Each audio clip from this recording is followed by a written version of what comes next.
Uh, Live. Hello, everyone. Happy Monday. Welcome.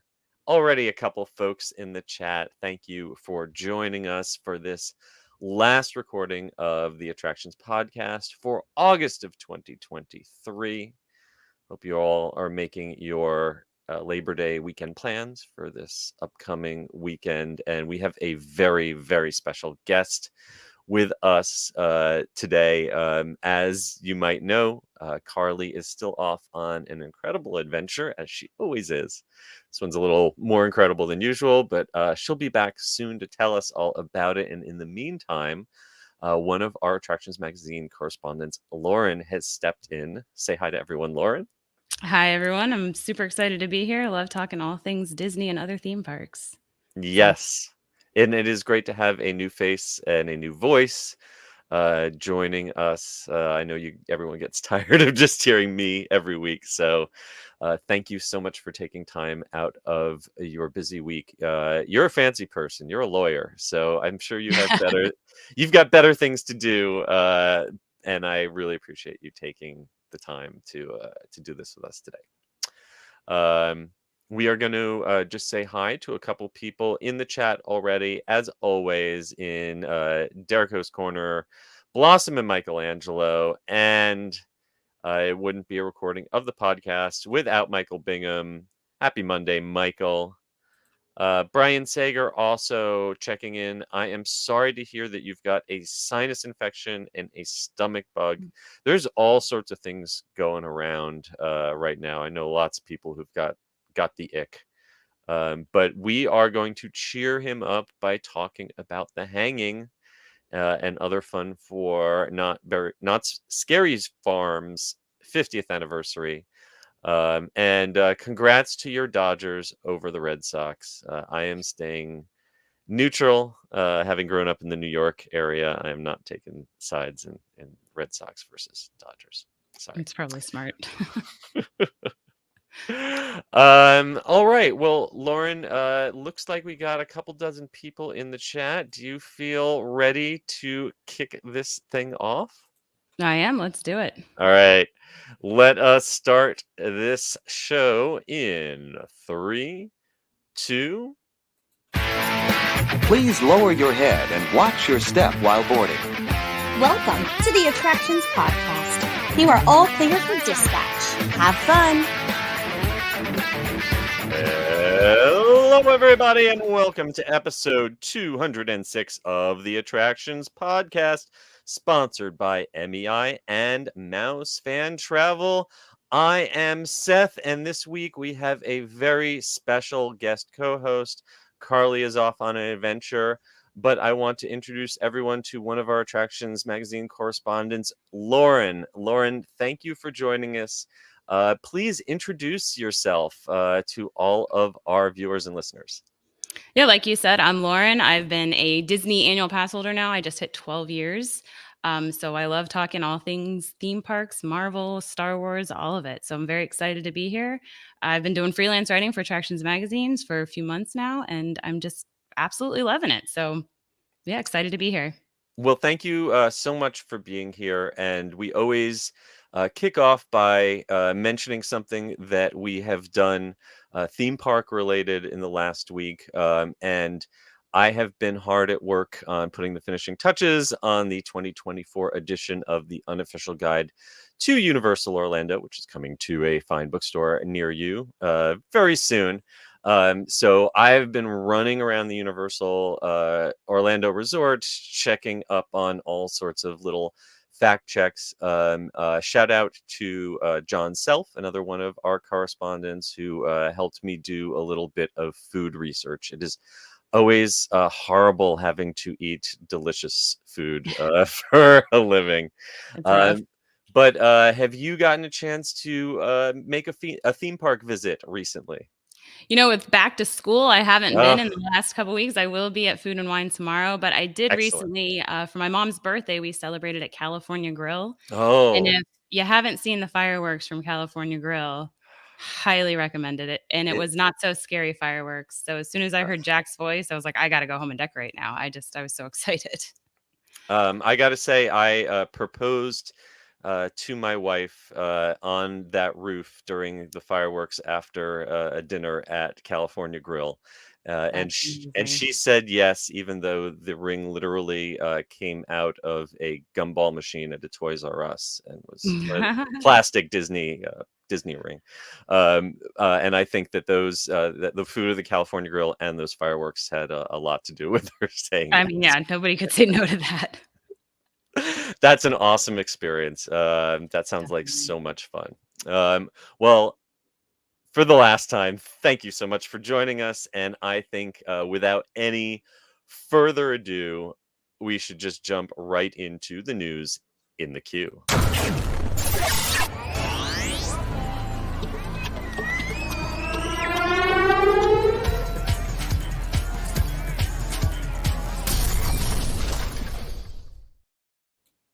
We are going to start off this week in Tokyo, where we finally have attraction names and some details for the new rides, the new restaurants, and the new hotel coming to Tokyo DisneySea's Fantasy Springs. This is the eighth themed port at DisneySea. Port is what they call a land. It's opening up in spring of 2024. And it has three sections. The first is called Frozen Kingdom, obviously inspired by Frozen. And its anchor is going to be more or less a clone of the Frozen Ever After boat ride that we have here in Epcot. But there it's going to be called Anna and Elsa's Frozen Journey. There's also going to be a Royal Banquet of Arendelle restaurant and Oaken's OK Foods, which is a small snack shop.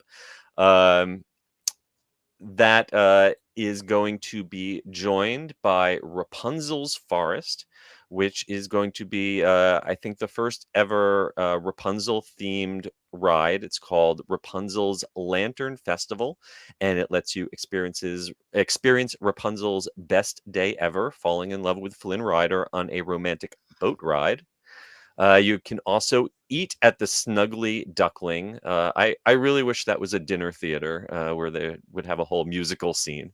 Yeah. I They have think that on it's the Disney Magic. We've done that before. It's amazing. The ruffians um walk around everywhere. I've seen the videos and I wish I could see that firsthand.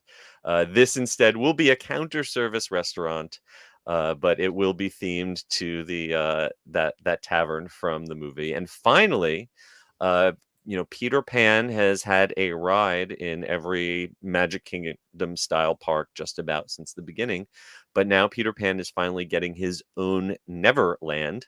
And that is going to feature Peter Pan's Neverland Adventure, which is a dark ride where you're going to explore Neverland with the Lost Kids and Tinkerbell, rescuing John from Captain Hook and the Pirates. We don't know exactly what kind of dark ride system that's going to be, but there'll also be another restaurant called Lookout Cookout, and what looks like a kind of family spinner ride called Fairy Tinkerbell's Busy Buggies. So a lot of attractions, and it's impressive that it's a mix of both e-tickets and also the C-tickets. A lot of times when we get a new land here in Orlando, it seems like we get the big ride, but we don't get those little rides that help fill out the roster. So this really looks like a very complete expansion, and it also includes the Tokyo DisneySea Fantasy Springs Hotel, 475 rooms integrated into the park. So you'll be able to walk basically straight out of the lobby right into the theme park. 419 of these rooms are deluxe rooms, and then there's 56 luxury rooms, which means if you have to ask how much they cost, you probably can't afford it. But there's going to be a restaurant, a lobby lounge, another restaurant, a gift shop. Um, it actually looks like they are going to have a shop attached to the hotel, but that is inside, accessible from within the park. So If you are visiting the park, not staying at the hotel, you still get a little peek inside. Um, really impressive expansion, and we have some drone footage on our YouTube channel that gives you a little flyover preview of what is happening there. Um, the only thing I can say is I gotta get planning on that trip to Tokyo for Hmm. 2024. 'Cause this is just another reason why hardcore Disney fans say that a trip to Japan is got to be on your bucket list. Yeah, it's been on mine for a while. I got to Yeah. check it out one day. Which of these attractions, probably not the Frozen Ever After clone, but do any of these get you particularly excited? I think Rapunzel does. When Magic Yeah. Kingdom got the, world's prettiest Oh bathroom my God. over by Small World, Such a when waste of an IP. I was so excited, and then when it was just a bathroom, I do love sitting there and looking for, if anybody's ever looked around, there's hidden pastels everywhere. So that's super cute. But It's so well done, but to take something that was a really big hit, um, and it's those characters have just not been used to their full no. extent, certainly in the American parks.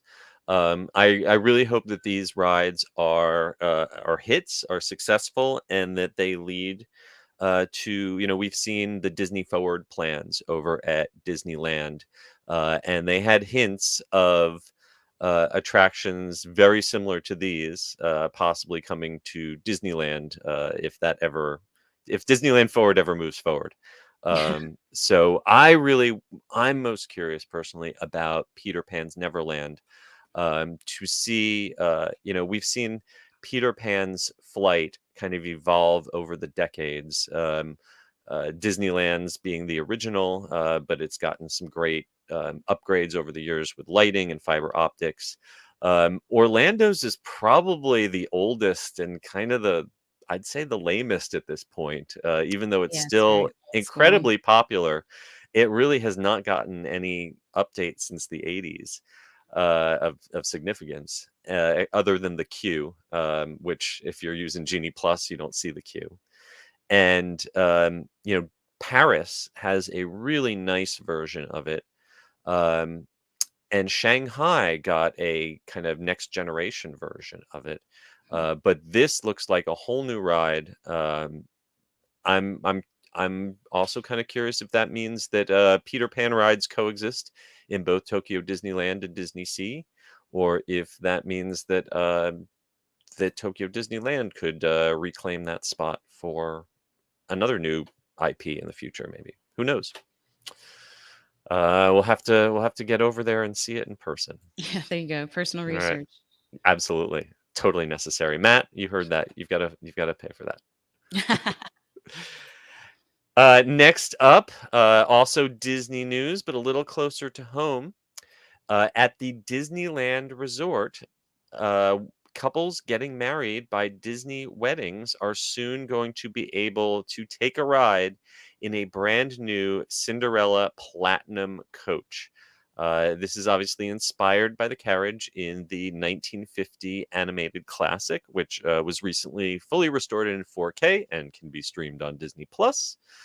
As part of the 100th anniversary of the Walt Disney Company, they have built this platinum colored coach in a pumpkin shape. It's got gold highlights, lantern details, scroll work.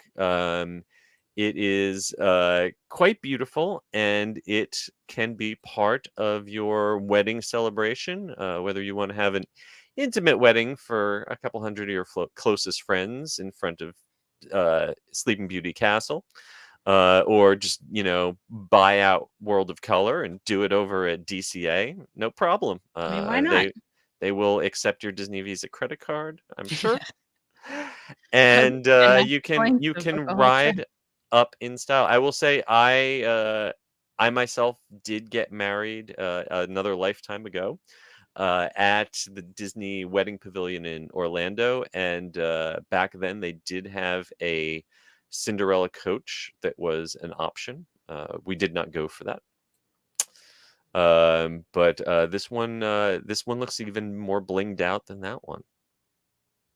Yeah, it almost looks more like the movie. I've seen the Yeah. one, like, on the monorail, I've seen a Yep. bride getting out of the coach before. Yep. It's very beautiful.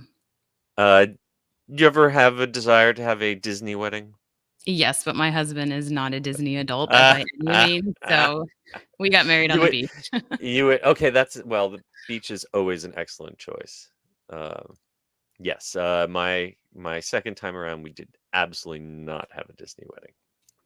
So, and yes, Disney weddings sometimes lead to Disney divorces, but I don't think they have a carriage for that. Though that could, if Disney wanted to start going into that business, I'm sure they could make a whole lot of money I off of instantly Disney pictured divorce Cruella's parties. car. There you go. Anyway, if you are interested in this for yourself, more information can be found at disneyweddings.com.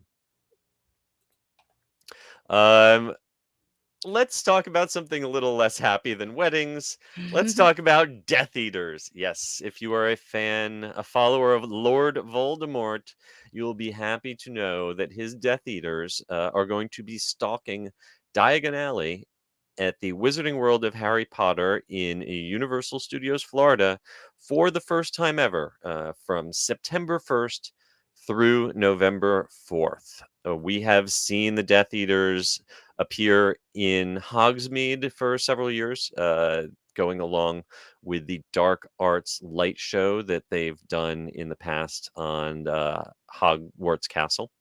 That is not happening this year. The light show is down for an extended refurbishment, but instead, the Death Eaters are going to be showing up in Diagon Alley. And those dates, September 1st through November 4th, just happen to coincide with Halloween Horror Nights. However, the information that they've officially released does not specifically say that this is a Horror Nights only event.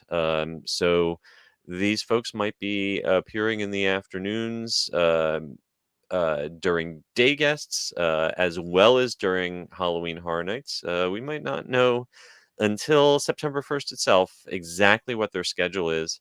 But we do know that there have been these boxes, these little stages set up that can pump out fog and have lighting effects planted all around Diagon Alley. So keep an eye out if you're walking through Nocturne Alley, if you're walking through the London waterfront, Carpet Market. They could be just about anywhere, except they're probably not waiting in line for Gringotts.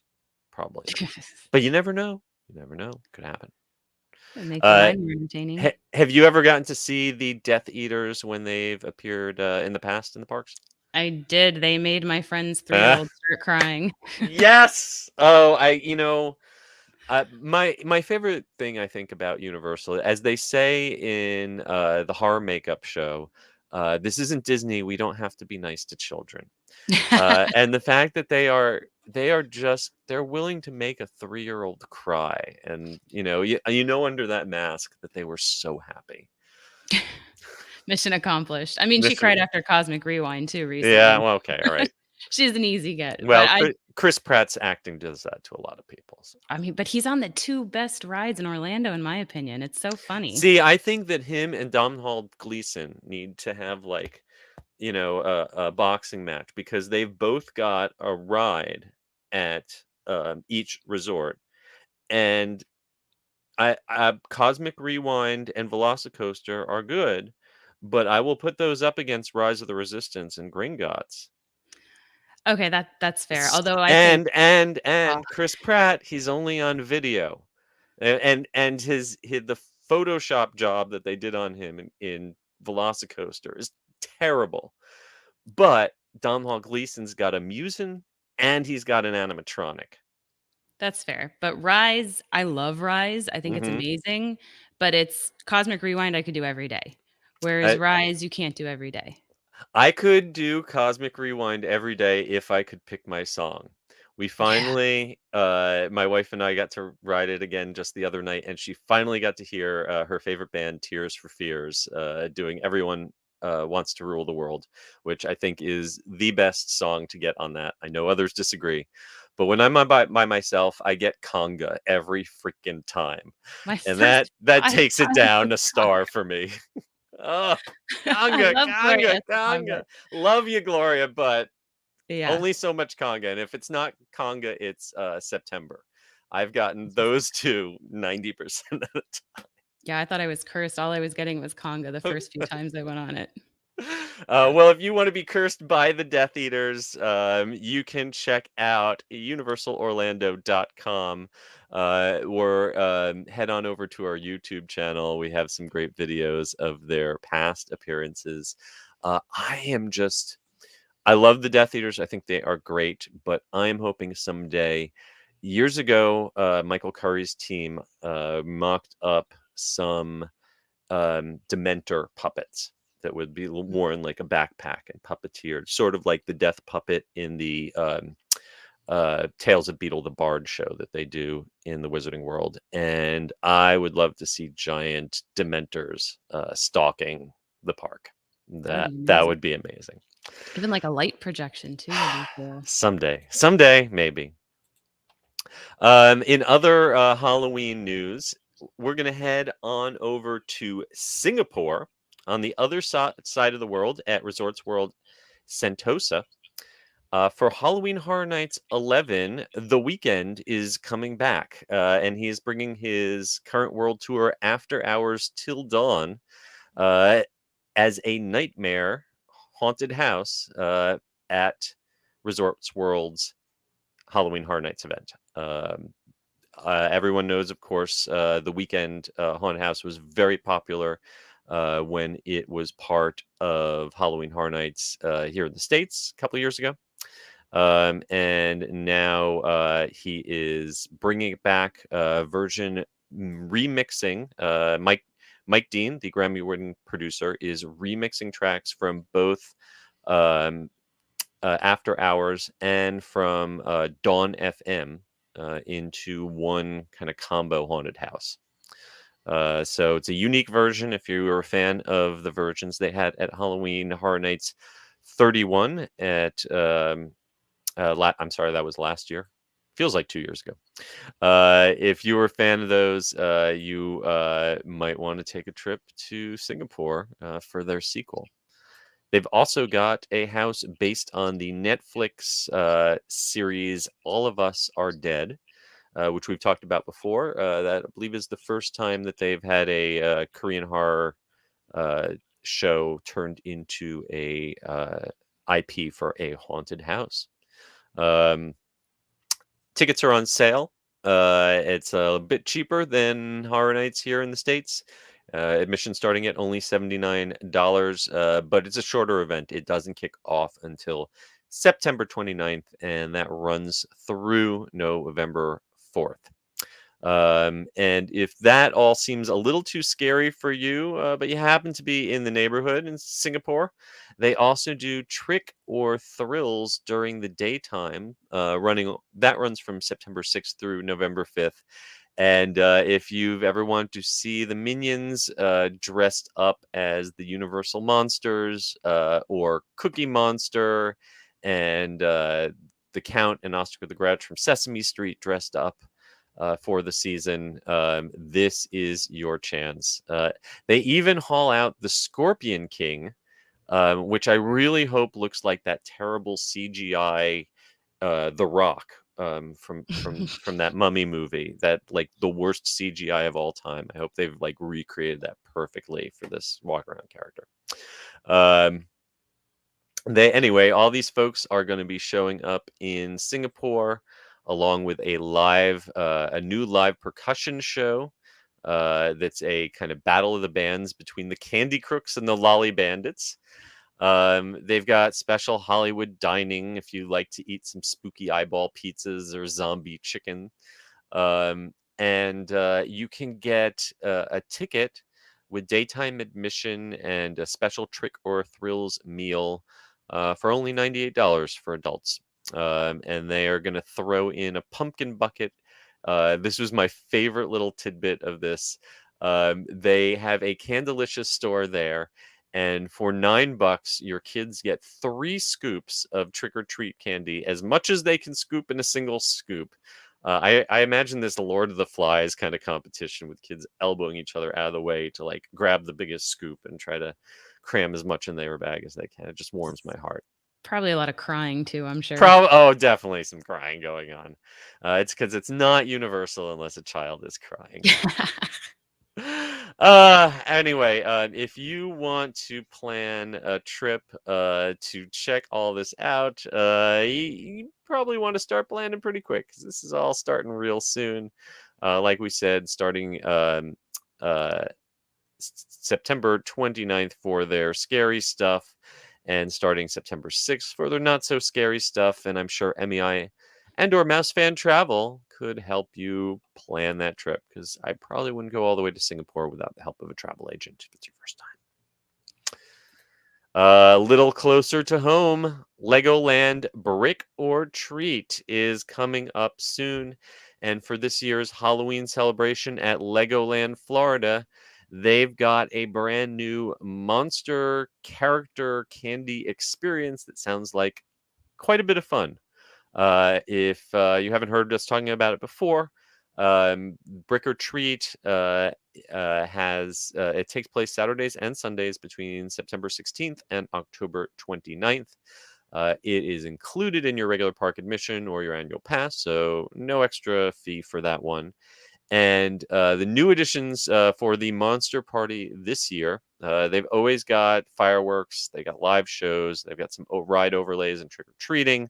We've got full details on all the past years. The big new addition this year is the Mad Scientist interactive experience. Every evening of the event, they are turning the 4D theater into a Mad Scientist laboratory. So it is a combination of a dance party, a candy trail, an interactive character experience with either the Lego Wolf Guy or Lego Squarefoot. I think Squarefoot might be their ripoff of Frankenstein. Ah, Not ripoff. their Not version, non-protected, non-trademarked tribute. their parody. But the fun thing about this is, so this is something that I really liked that they do out in Disneyland with some of their hard ticket Halloween and villains events, is they'll set up in a soundstage where you've got a queue for a candy trail, but while you're waiting for your candy, there's lights, there's music, and there's a live actor doing, heckling the audience, being interactive, talking with people. So it isn't just I'm standing in line for a meet and greet and then I'm standing in line for candy. It's, you kind of get the whole thing all at once.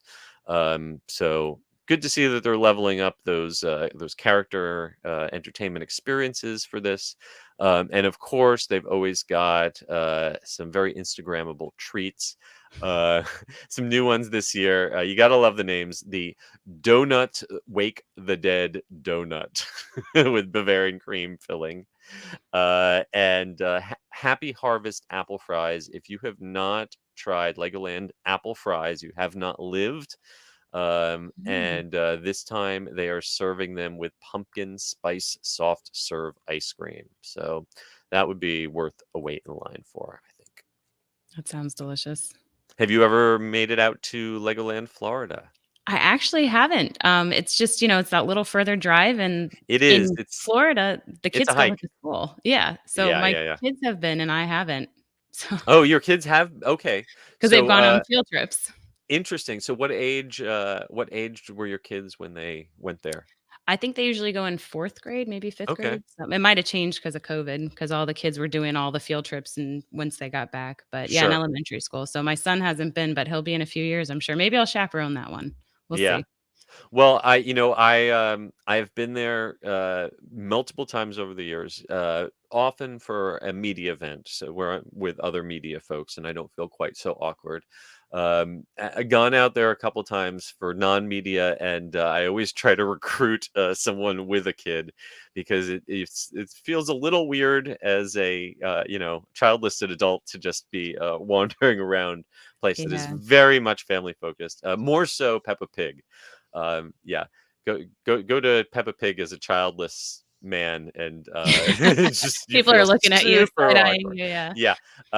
But I have an invitation to Brick or Treat this year that all of my friends who had kids, they've all outgrown the Legoland Mhm. age, so I need to recruit some more toddlers to be able Yeah, to it looks take the drive out there adorable. with me. It really is, and they do a fantastic job. And of course, shout out as always to our former show host and good friend Banks Lee out there doing great work with PR for Legoland. Yeah. Well, with so many adults collecting and building Legos still, you'd think that they would start areas where they Yep. could market towards adults. I think I know Yeah. more adults that build Legos than I do kids. I will say that you should not let my awkwardness hold you back. It doesn't matter what age you are. The mini land, the models of the different cities that they built, Mm, uh, astounding, incredible piece of work. I'd just say that as someone my size, riding some of the rides, not necessarily that like knees comfortable. up to chest, yeah. So some of them are a little bit of a tight fit, just a little. But the pirate boat ride, they have plenty of room, and that one is gorgeous. That is worth the trip taking out there. Uh, Moving on to more spooky theme park news. Love this. This one blew my mind. Zombie, Wonder Woman, and more deceased superheroes are coming to Warner Brothers Movie World in Australia. Unfortunately, this is not happening on our side of the Mm, planet, and I wish it was, because they are killing off the Justice League and resurrecting them, much amazing. much like Zack Snyder and James Gunn. Uh, Here's hoping, yes. Sorry. Yeah. They are bringing horror versions of DC superheroes to Fright Nights in Queensland, Australia. Um, Asking, will the Justice League be the ones to save the Earth, or will they be the ones to end it?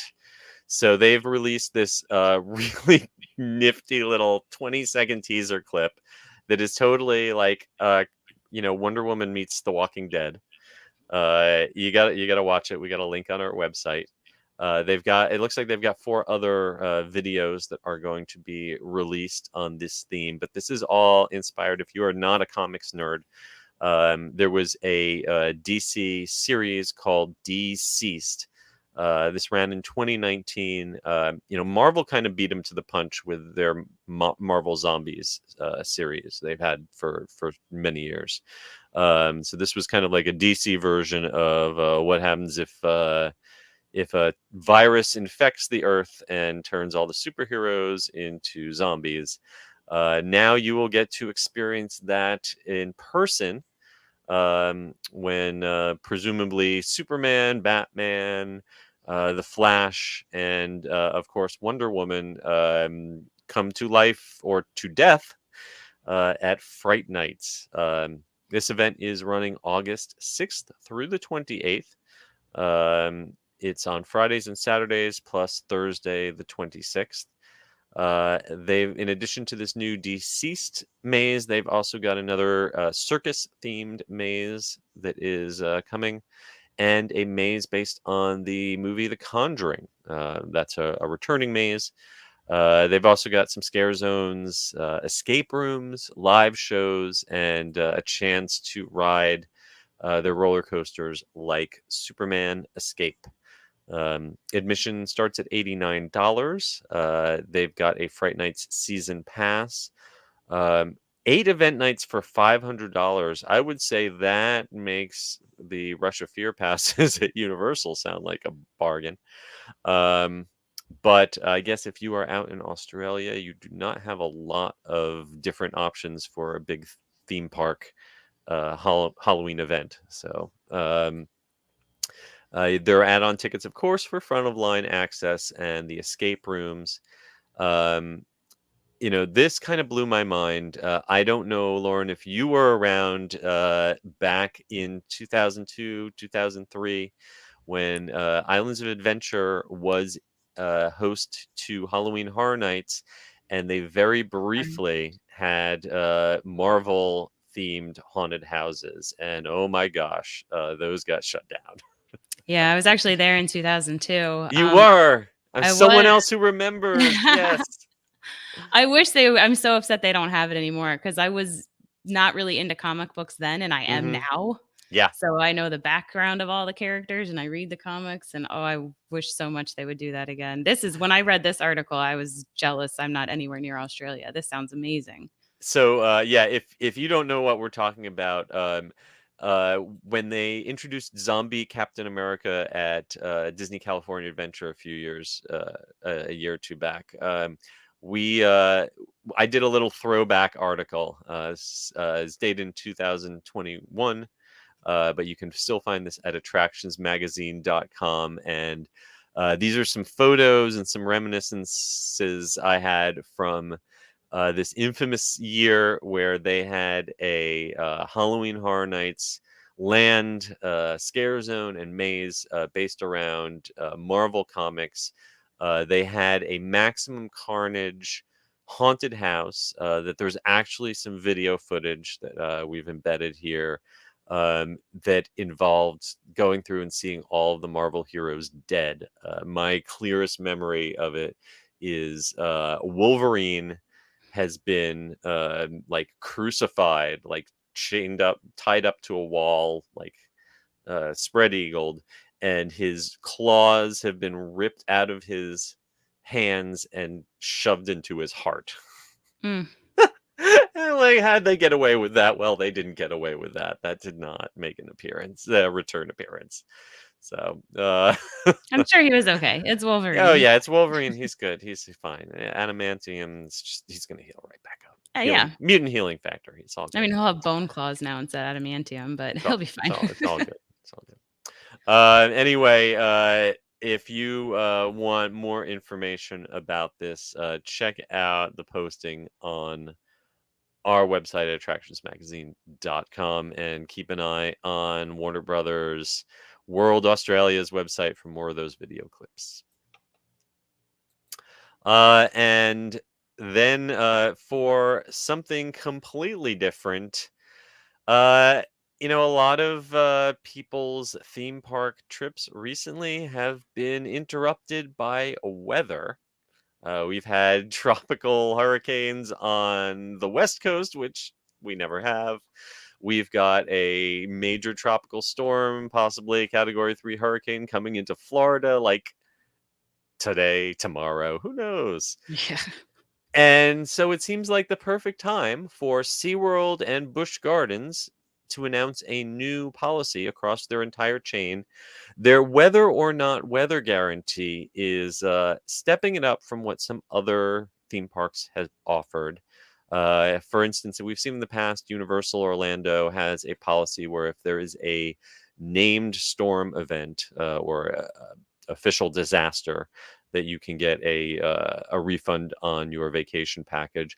Well, with this, SeaWorld is offering park goers a free return ticket, basically a BOGO ticket to return within 12 months at no charge to all SeaWorld parks. That means SeaWorld, Busch Gardens, Sesame Place, Aquatica, Discovery Cove. And here's the interesting thing. This does not just apply to if there's a big storm and the park closes entirely or closes early.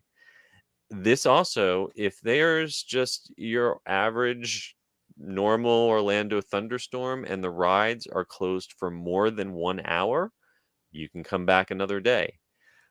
But the biggest change, I think, and I think the thing that really shows where the future of theme parks is going is if the temperatures reach a heat index of 110 degrees or above.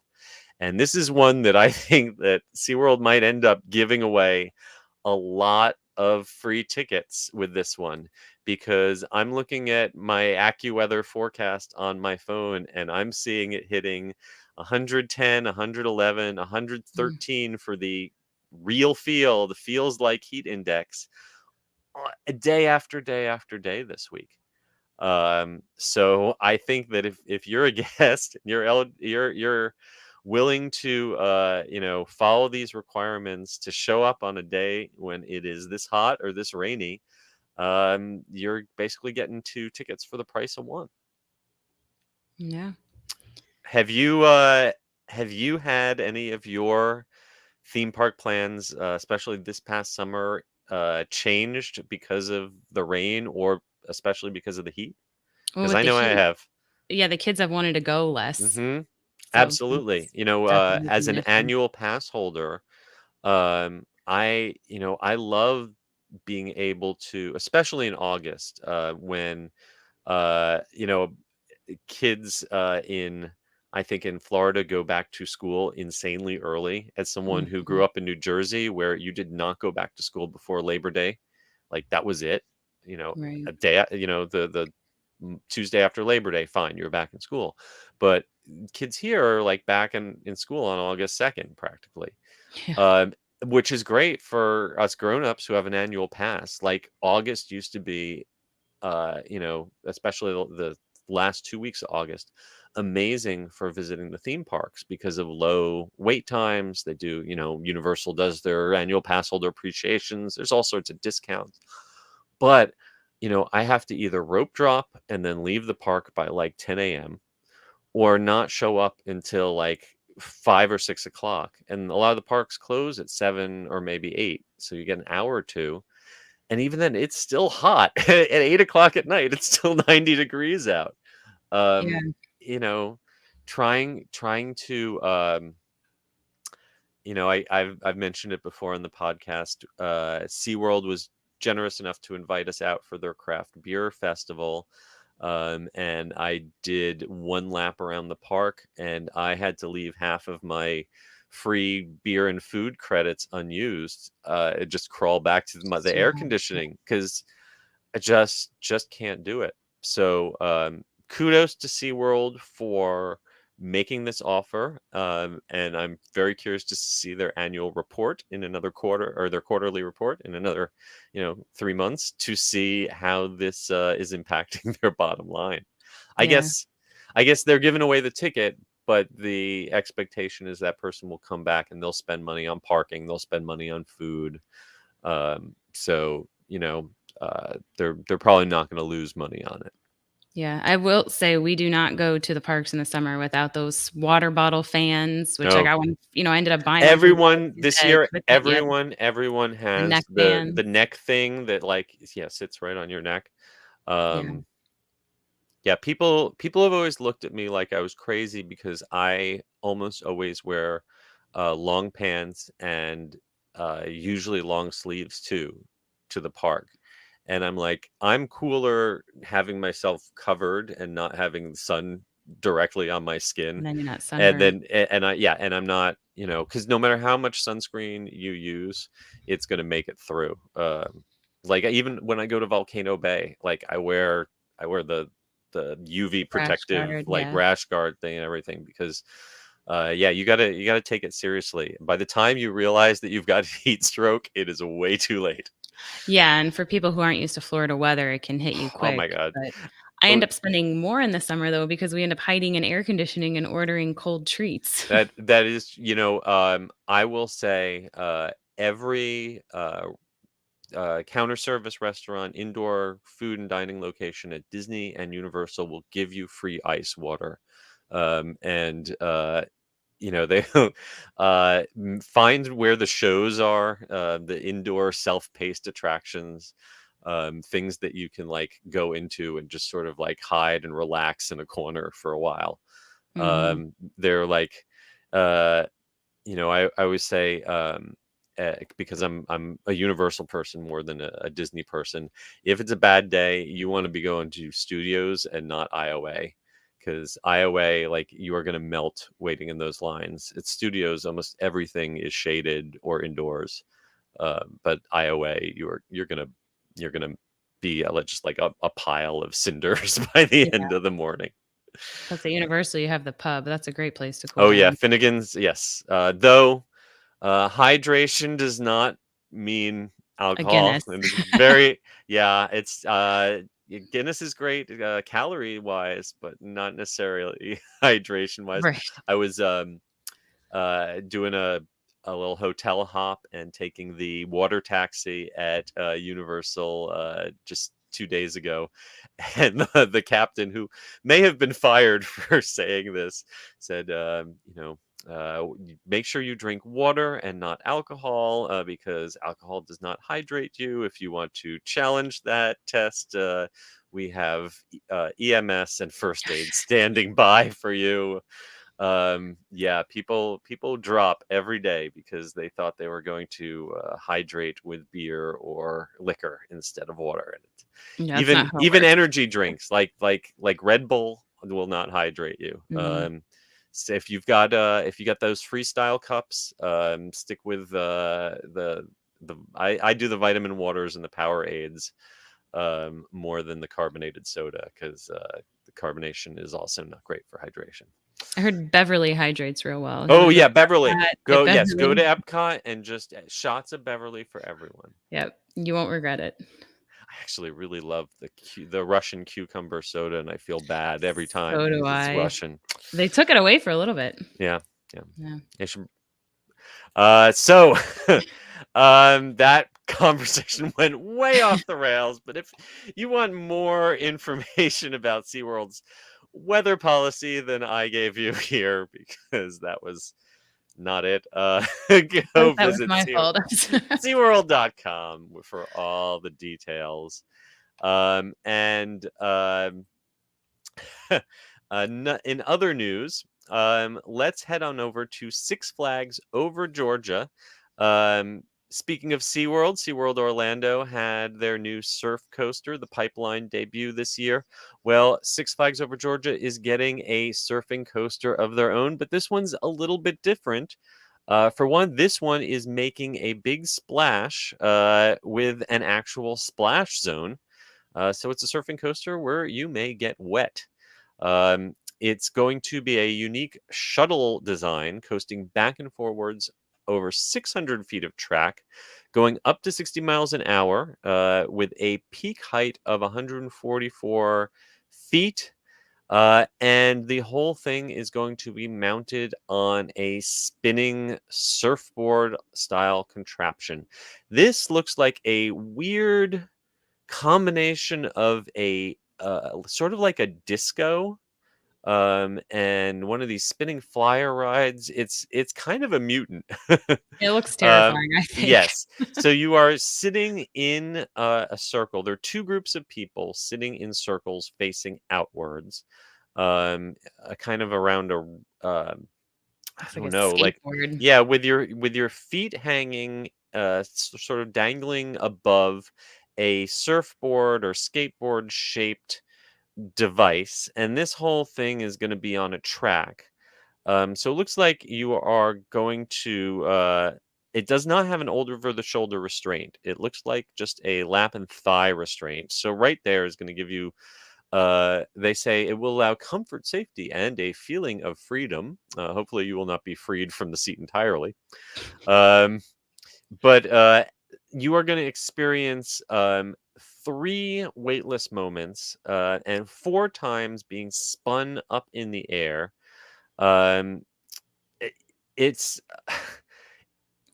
this is going to be a tough one to explain until you actually see it in motion. It's not quite what we think of as a traditional coaster, because it's sort of a shuttle design, but it's way too big to just call it a flat ride.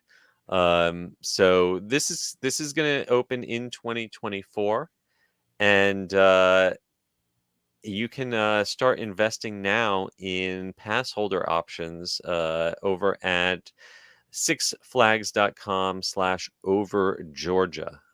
Their website will keep you posted on this new experience. What do you think? Are you going to give this one a try? I mean, I love, Velocicoaster and some of the thrill rides, but this one really just, I'm not big on the tummy drops, and this one, it looks terrifying. Yeah, I'm okay with things that push me forward very, very fast or go backwards very, very fast. But it's the swinging things. Like, I just remember as a kid those like pirate ship type rides, or the looping Yeah. starship. They had a Six Flags in New Jersey. They had that looping shuttle, space shuttle thing that always terrified me way too much to get on. So this one, this will take a little bit of nerve to try, but Yeah. I'm sure Carly is going to make fun of me for saying it looks scary. When she gets back, she'll be like, Well, "Oh, I you mean, wuss." I'll back you. I don't like Tower of Terror either, though. I just don't like the All drops. right. But I mean, it's definitely for the thrill seeker. Yes. Oh, this is definitely, yeah. This is definitely for the thrill seeker. Now, what would be interesting if we combined SeaWorld's design with the stand up. Mm, Can you imagine if you put that on this? mm. That would really do some damage to the male anatomy because I tell you, Pipeline for me was pretty much a one and done. I have not, I haven't have done not, that one yet. have not healed up enough to try that one again. Well, now I'm curious. Well, I won't have the same issue, so I You, should be good. you, I would recommend taking some ballet classes to learn how to plie. Ah, It's all about flexing the knees, kind of landing in your toes, and then, using them as a shock absorber. You don't want to come down hard on your heels, and you definitely don't want to come down hard on your groin. I all right. made So that mistake stretching once. the line. Oh yeah, definitely stretching. Okay. Honestly, there should be like a training course as a pre-show. Yeah. Okay. And now I don't know what it is. I just keep going off on tangents. Maybe it is You are my not a good influence on me. sorry. I'll try to All keep it right. to SpongeBob. Well, we are going to wrap up the news in the queue. We've got one last story, and this one makes me excited because among the other books I work on is The Unofficial Guide to Las Vegas, and I am always excited to be able to include a new theme park attraction in that book. And the next edition will be able to include a brand new SpongeBob SquarePants Dark Ride, which is coming to the Circus Resort. This is a $6 million investment coming from Sally Rides, which they are well known for building high quality dark rides. Just in this last year, they build an Uncharted dark ride in Spain, as well as worked on a new dark ride, Cannery Row in California. So this one is based on the popular Nickelodeon animated series. And I am really excited because they say it's not going to just include sets and special effects and projections, but it will have animatronics. So we will hopefully get to see a full-sized animatronic SpongeBob. Um, the plot of this ride, you and 4 other people are going to be seated in a vehicle, and Mr. Krabs is going to invite you to try your luck at his collection of Carnival Midway games. But then Plankton interrupts the fun by stealing the Krabby Patty secret recipe. So this sounds a little bit like the theme of Toy Story Mania, but instead of just shooting at flat screens, there will be actual physical environments to go through. Now, you might, if you're familiar with Circus, you know that this is a family-friendly resort. It has become a little run down over the years, but they are in the middle of this $25 million renovation that has really spruced the place up. The exterior, the iconic pink and white big top, has gotten a much needed repaint. They have freshened up the Adventure Dome and the Midway. They got some new video games. And this big addition is actually not coming inside the Adventure Dome itself.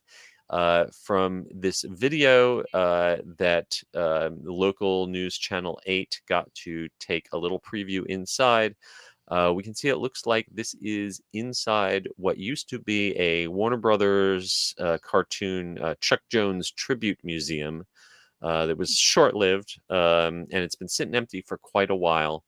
It's a substantial space. Like you can build a Disney-size dark ride in this, and it is right across from the entrance to the Adventure Dome. So they haven't announced the pricing or anything, but it seems reasonable that you'll be able to either ride this just a la carte, or maybe buy a combo ticket that will let you both experience the Adventure Dome rides. They've got a great El Loco little compact coaster there. So you could get to experience the Adventure Dome and experience this new SpongeBob SquarePants ride. Are you a Vegas fan? Have you been out to Vegas and ever visited Circus Circus yourself? So I've actually only been there once, and we stayed at Circus Circus. And Perfect. it was back in Huh, 2017, and okay. So my you kids. were sort of there around, that's before they started their much Yeah, needed rounds of refurbs. definitely. My kids loved it, but Yes. when you just said they were refurbishing it, that made me more willing to want to go back. But Yeah. I've never done Vegas without the kids, so one Yeah. day. It's interesting. I first became interested in Vegas when I was in high school and college. Before I was old enough to gamble in Vegas, Vegas went through this phase where they wanted to be like Disneyland with adults. Mhm. And they had this period in the 90s where they built an MGM Grand theme park, and they built the Star Trek experience, which I still think is the best theme park ride not inside a theme park that's ever been built anywhere. And you had rides in the Luxor, and you had Caesar Palace with an IMAX ride, and it was a real renaissance for theme park attractions that were truly like, not just like kids rides that adults could enjoy, but were adult rides that kids could enjoy. Yeah. And that did not last. Unfortunately, it didn't last to the end of the 90s, really. By the early 2000s, most of that stuff was starting to die. I'm glad I got to see by the end of the 2000s. I think Star Trek was the last real thing that uh, got taken away, and I'm glad got to see it during its closing year. But um, I would love to see a revival. I think we are sort of getting a revival. If you look at something like Area 15, that wasn't there when you were there in 2017, but that would be a great thing. Take a return trip out to Vegas with your kids, a couple of years. They're a little bit older, and they can enjoy. Area 15 has Meow Wolf, which is Oh, amazing. we did that Um, in New Mexico, I believe. Yes, yes. So the one in Vegas is the same, a lot of the same people. There's some thematic ties, but the Vegas one is uh, just That's amazingly well done. And there's a lot of other fun things. They're also building a permanent Halloween Horror Nights. Universal's putting that out there. Oh, that's So amazing. a lot of really great, theme park style experiences slowly coming back to Vegas, which makes me happy to see because I get to go out and write about them. Yeah, that's Um, awesome. all right. Well, that is going to wrap up our news in the queue for this week. We've got one last big story to talk about. And boy, we have talked for a full hour. So thank you for running a little over with me. Before we hit our final story, it is time to hear a word from our sponsor. The Attractions Podcast is brought to you by MEI and MouseFan Travel. Whether your next vacation is a magical trip to the theme parks, an exciting adventure to the pyramids of Egypt, or just a relaxing cruise on the turquoise waters of the Bahamas, MEI Travel provides premium service and expert advice to help you get the most of your vacation. They are always free of any hidden fees or costs to you. Visit them at mei-travel.com.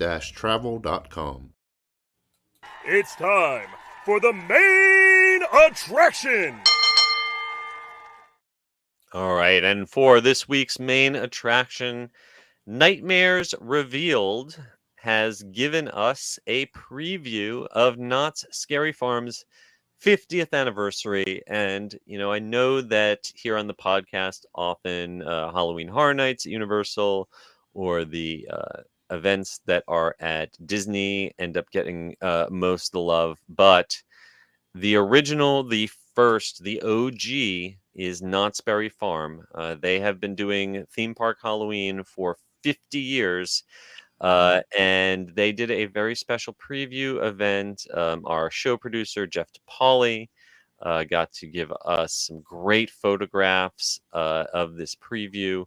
I also know friend of the show, Eric O, was out there, I believe. And we've got a little teaser here of 3 new mazes that are coming to Knott's Scary Farm. The first is called Cinema Slasher. It takes guests into the silver screen for a trilogy of slasher movies. The second one is the Chilling Chambers, and this one is for the longtime fans because it's 10 chilling chambers, giving a nostalgic nod to the past. There is a character called the Keeper, who is the caretaker of Not Scary Farm's history and is going to take you through classic maze themes from past seasons. And the final new one is called Room 13. It is a Prohibition era speakeasy with a dangerously delicious new cocktail called the Devil's Elixir. Glowing green, must be absinthe based, I'm guessing. And this aperitif is going to take its drinkers to the heart of the extravagant Argive Hotel, where you can check out anytime you like, but can never leave. Uh, we've also got a brand new scare zone called the Gauntlet, featuring the King and Queen of the Mystic Realms. Dr. Cleaver returns. That's a live show. But the big news, the thing that has everyone in the haunt community talking, is the return of the hanging. The hanging has evolved over the years into a very raunchy, raucous, politically incorrect parody show where they would kill celebrities who had done annoying things in pop culture over the past year. This was phased out when the pandemic hit and did not come back. A lot of people saying that it's not acceptable in today's culture. Well, they are very much leaning into it. They're calling it the hanging uncanceled. They are very much going to be in your face about being disrespectful. And this is taking place inside the Wagon Camp Theater. There are very limited shows. If you want to see this, you are going to have to line up for it. You are going to have to invest a chunk of your night in seeing this, and you're going to miss out on other stuff if you want to see this. So if the only reason you want to see it is to complain about how terrible it is, don't bother. Go do something else. Okay? They are making it very clear who this is for and who it's not for. So, something else I think that is for just about everyone, though, is their food. Knott's always does amazing food for their food festivals. Thankfully, this one does not have boysenberry in every single freaking dish. But you do have spaghetti pie, killer funnel cakes, gator sausage, and a Boo Fest dinner package where you can sample it all for one price. And finally, got to give a shout out to merch. You got the usual t-shirts and blinky cups, but this year they have a special interactive light up lantern.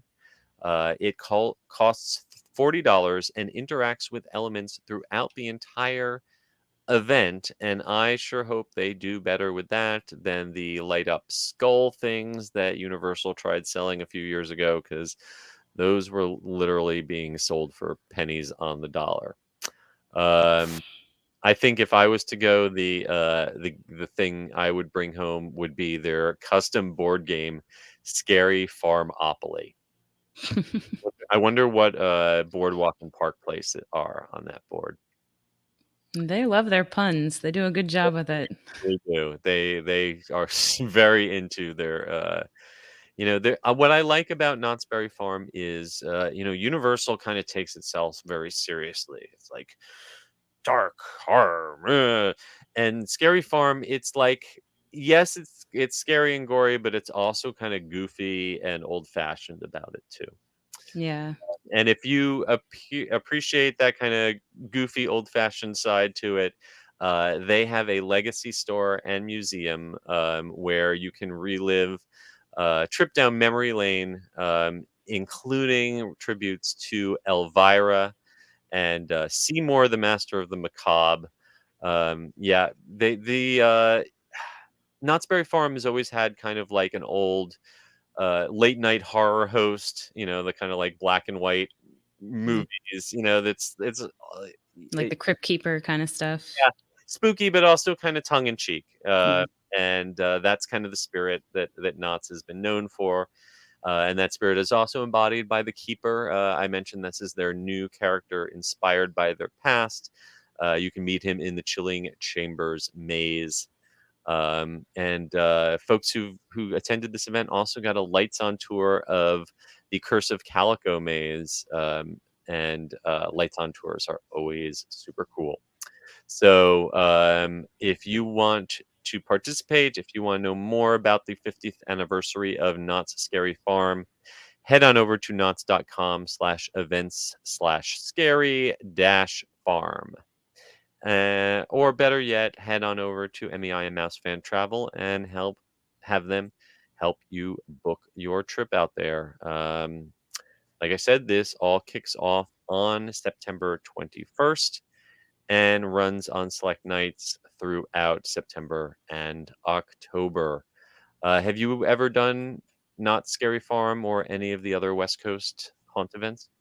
I haven't even done Knott's Berry Farm. I went out to Disneyland for spring break, and the kids didn't want to do another full day at the theme park. It's But I mean, I I've can written understand that, but Knott's is definitely worth a visit. If you obviously you got to do Disneyland first, but Knott's is kind of like visiting what Disneyland was like in an alternate dimension. If it had not been like, if Michael Eisner had never come in, if Disneyland had stayed kind of like a small family operation like it was in the 50s and, Mhm. just grown organically like that, that's what Knott's Well, what Disneyland might be like today. I've done a couple of the articles, and every time I do it, Mhm. I'm like, I need to go to this park. I need to You do this. absolutely do. And I love Peanuts as well. Oh, yes. Um, They do such a good job with their Peanuts Lounge, too.